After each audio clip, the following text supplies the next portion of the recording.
Еден од поголемите ризици за македонската економија може да биде евентуалната рецесија или забавувањето на германското стопанство. Гувернерката Анита Ангеловска-Бежовска порача дека земјава не е директно изложена на ризиците од трговските тензии меѓу Кина и Соединетите Американски држави, но би можела да претрпи ако биде погодена економијата на Германија како наш најголем трговски партнер. Особено што ќе се случува со германската економија, а важноста на германската економија за нас е голема со оглед на високиот степен на интегрираност на нашата економија во глобалниот синџир на трговија, особено германскиот синџир на трговија.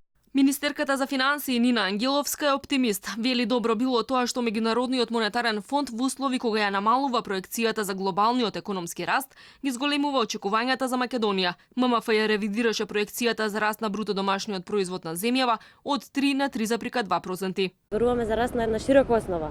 При раст на инвестицијската активност, раст на градежништвото, раст на потрошувачката, раст на извозот, значи раст на кредитирањето на приватниот сектор.